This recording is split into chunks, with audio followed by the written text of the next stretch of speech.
જોઈ લેજો પોદડા ના તળાઈ જાય પોદડા. એ તો હજી તપાડી પડશે.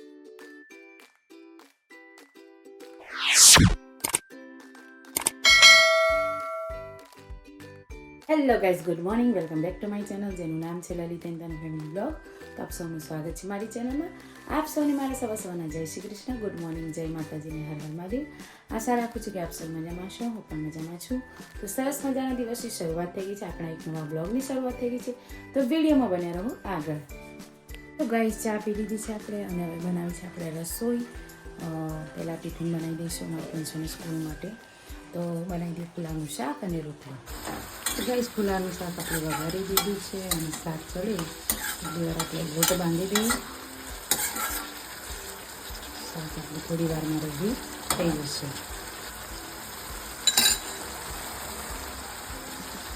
તો ગાઈઝ, અમારા પિંચુભાઈનું ટિફિન બનાવીને રેડી કરીને અમને સ્કૂલ મોકલી દેવાના છે. તો બાય, જય શ્રી કૃષ્ણ બેટા. હો, અને સારું ભણજો, પરીક્ષાની તૈયારી કરજો. તો બસ હવે ઘરનું કામ કરી દઈશું આપણે ફટાફટ. બધું જો રસોડા ઉપર કેવું પડ્યું છે બધું. હવે આ બધું કામ કરી દઈએ આપણે ફટાફટ. તો ગાઈઝ, ઘરનું કામ આ થોડું વહેલું પતી ગયું હતું. છોકરાઓ સ્કૂલે જતા રહ્યા, થોડો ટાઈમ હતો એટલે આપણે થોડી વેફર પાડી છે. થોડી કરતાં પાડીશું કેમ કે છોકરાઓને એક્ઝામનો ટાઈમ છે એટલે એ ઘરે હોય એટલે એમનું મન આમાં રહે.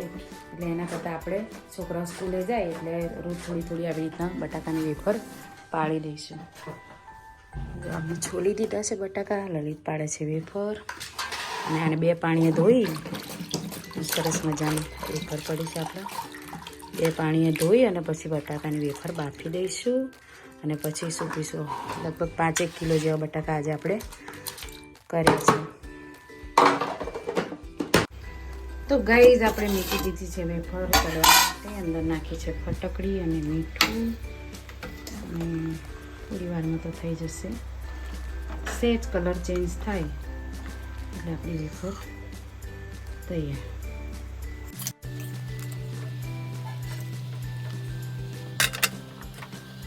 તો થઈ ગઈ છે આપણી આઈડિયા વેફર. હવે કાઢી અને સૂકવી દઈશું. લગભગ 5-7 મિનિટમાં આપણી વેફર તૈયાર થઈ જાય અને કાઢી લઈશું આપણે. અને પછી આ પડી છે એ નાખવાની છે અંદર. તો આ વેફર આપણે પહેલાં સૂકવી દઈએ.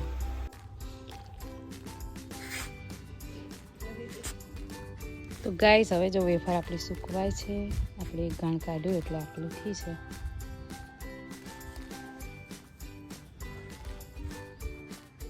બીજી થોડી વારમાં આવે એટલે વળીને સૂકવી દઈએ. તો ગાઈસ, પાછું આપણે થોડી વેફર વળીને પાડી હતી કેમ કે 2 ખાટલા મૂક્યા હતા એટલે 1 ખાટલામાં હમાતી હતી. એટલે મેં બોલાવો 2 ખાટલામાં જ આપણે ભરી અને જેટલી થાય એટલું કરી દઈએ. તો પાછા બટાકા છોલ્યા, પાછી વેફર પાડી અને પાછા જો હવે આપણે ઓલમોસ્ટ 2 ખાટલા ભરાઈ રહે એટલી વેફર કરી છે. હા, બળ્યા પણ ઠરવા દો થોડી, આપણે કોઈ એટલી ઉતાવળ નહીં. આટલી વેફર આપણી બનીને તૈયાર થઈ. અંદાજે લગભગ 5 થી 7 કિલો બટાકા હશે. લાવ હું કરું. તમે તો ગોઠવી છે ને ભેગી ગોઠવો. વધારે છૂટી કરશો તો પછી પેલો હમાશે નહીં. ફટાકડી નાખીએ હવે સરસ જમવાનું બનાવી દો. શું થયું ગ્લાસને? તો કઈ જો આ વેફર આપણે કરીને એનું પાણી હતું ને તો મેં અંદર ગ્લાસ નાખ્યા. કીધું લાય પેલું શાક થાય છે કે ટ્રાય તો કરું. તો જો શાક થઈ ગયું મસ્ત, વગર મહેનતે, ઘસ્યા વગર. ગરમ છે પાણી એટલે જો આવી થઈ ગયા. હવે અંદર લોટા પડ્યા હતા ને તે હું લેતા કે એ સાફ થઈ જાય, માંજવાના પડે. બધું આ જો ખાલી નાખો ને એટલે ઉભું થઈ જાય. પેલા ગ્લાસ તો બહાર કાઢ દે પણ પાછા કાળા થઈ જાય. એક ભાગ થોડો થાય ને હું બતાવું. એક ભાગ કેવો હોય ને મસ્ત નવું જુગાડ ખોળ્યો ને. આ પાણી આમાં ફેંકી દેવાનું હતું કે જો દેખાય ફરક આ ભાગમાં ના ભાગમાં. આ બાજુ થોડું બધું લાગશે, આ કાળું લાગે. વગર મહેનતે આપણે થઈ જાય એવું ચાલે. ચલો ફટાફટ જમવાનું બનાવો. જમવાનું તૈયાર જ છે, કાલે રોટલી કરવી છે. હા, એટલે ગાય આવી બહાર વેફરની. જાઓ કાઢો. તો તો ગાઈઝ હવે રોટલી કરવી છે. એટલી વારમાં અમારા અંશુભાઈ પણ આવી જશે.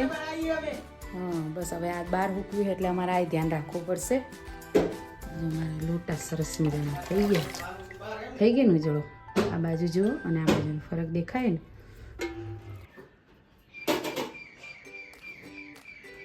તો ગાઈઝ જો આપણા વાસણ ચકાચક થઈ ગયા ને. આ પાણીનો ઉપયોગ આપણે કર્યો. મારી પૂજાની થાળી, તાંબાના 2 લોટા, ગ્લાસ બધું ચકાચક થઈ ગયું. જો લલિત સેન પૂજાની થાળી થઈ ગઈ સરસ. હા યાર ફટકડી કરી પણ રોજ આપણે બટાકાની વેફર પાડી શકીએ. બટાકાની ખાલી ફટકડી ફટકડી મીઠું લીંબુ ફૂલ નાખો તો થઈ જાય. ખાલી ફટકડી લીંબુ ફટકડી ગરમ પાણી મીઠું નાખી કરવાનું. ગ્લાસે અંદરથી બી ઉજળા થઈ ગયા.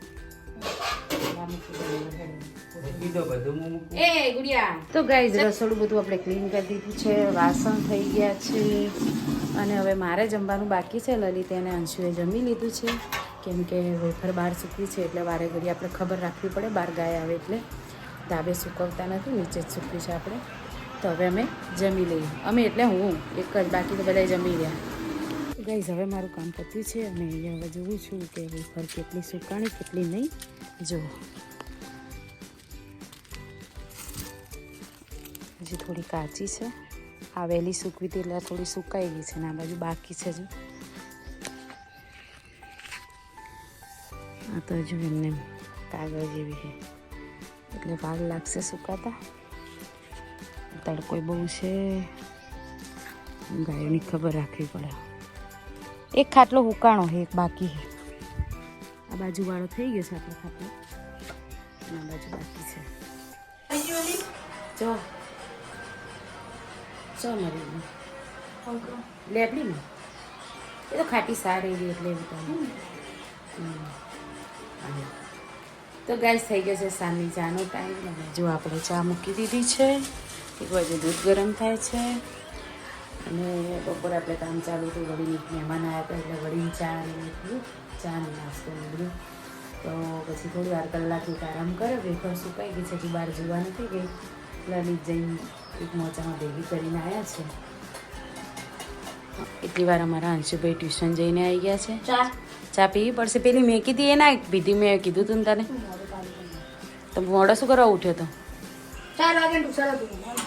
જો 4:30 ગયો તું એમ? ના 4:30 નહીં ગયો તો 4:15 તો તું ઉઠ્યો જ. તમે બીજું એલાર્મ કરી દીધું તારે.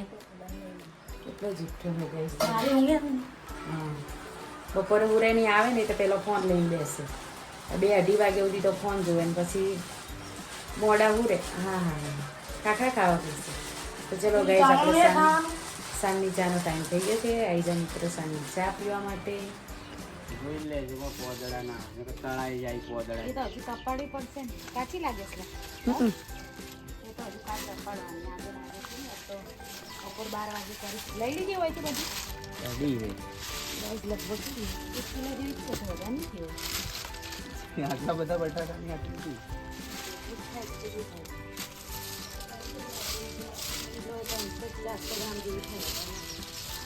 તકડી ઓછી નહીં પડી.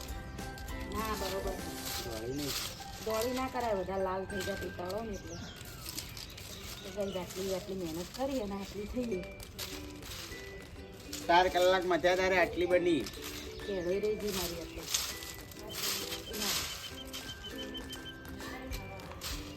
આવી રહી ને તો ગાઈઝ આપણે જો આ ગોદડા અને ગોદડીઓ ધોઈ નાખી છે. હવે આને મૂકી દઈશું. શિયાળામાં ગોદડીઓ ઘણી પાથરી. તો આ કામ આપણું મસ્ત પૂરું થઈ ગયું છે અને હવે થઈ ગયો છે સાંજની રસોઈનો ટાઈમ અને ફટાફટ હવે રસોઈ કરી દઈશું. શું બનાવું છે પ્રિન્સકુમાર? હા તારે તો બધું બહારનું જ ખાવું હોય તો બનાવું છે આપણે મગની દાળ અને રોટલી બનાવીએ. હા નથી ખાજે. હા તો મગની દાળ બનાવી દઈએ આપણે. બરોબર ને અંશુ? ચાલશે ને મગની દાળ? અંશુને તમારે મગની દાળ ભાવે એટલે એને તો ચાલશે. બધા નાટક આને જોઈ. આ રહ્યું ને એને ઢબુડીમાંને એને બધું આ ખાવું ને પેલું ખાવું ને ચટાક્યો સારું સારું ખાવું હોય નહીં. એ ગોડા તારે શું ખાવું કે? મારા બહારનું ખાવું છે. બહારનું ના ખાવે હાલ તો ગરમીનું બીમાર થવાય એવું ખાઈએ ને તો તો શાક ને રોટલી હું બનાવી દઉં શેનું શાક ખાવું એ કહો કોબીનું શાક બનાવું હે કોબીજનું હેડો દાળ બનાવી દે ચલો ફાઇનલી ડિસિઝન આપણું થઈ ગયું છે ફાઇનલ ડિસિઝન નોટ આવો હા ફાઇનલ ડિસિઝન થઈ ગયું છે મગની દાળ અને રોટલી તો વિડીયોમાં બન્યા રહો આગળ અને જોતા રહો મારો બ્લોગ ચોપડા બધા ફેલાઈને કેમ મિલાય હરખી રીતના મિલ દે એક બાજુ સાઈડમાં એ હેડવાન રસ્તો રાખ બધું બનાવું હું ચોટાડું તો હરખું કરી દે હેડ તો ગાઈઝ બંને છોકરાઓ લેસન કરવા બેસી ગયા છે એમનું આટલી વાર રમ્યા હવે એમનું લેસન થાય છે અને એક બાજુ આપણે રસોઈ બનાવીએ છીએ તો આપણે બનાવી છે મગની દાળ રોટલી કરવી છે લોટ બાંધીને આપણો રેડી છે તો ફટાફટ હવે રોટલી બનાવી દઈએ તો ગાઈસ છોકરાઓ બેસી ગયા છે જમવા અમારા એક સંબંધીને ત્યાંથી આવ્યા છે સમોસા તો સમોસાની પાર્ટી થાય છે છોકરાઓ ખાય છે સમોસા અને મગની દાળ રોટલી અને ભાત પણ નહોતા બનાવવા પણ મેં કીધું થોડા બનાવી દઈએ તો થોડા ભાત બનાવ્યા છે તો હવે અમે જમી લઈએ આવી જાઓ મિત્રો સાંજે જમવાનું થઈ ગયું છે જમવા માટે બધા આવી જાઓ તો ગાઈસ બધાએ જમી લીધું છે અને જો મારે વાસણ હજુ પડ્યા છે પણ આ બાજુ પીશું કે મને લેસન કરાય એટલે એમને શબ્દ પરથી વાક્ય બનાવવાના છે તો એને લેસન કરાવવા બેઠી છું આવડતા નથી જે આવડે લખ બીજા હું વાસણ કરીને તને લખાવું હો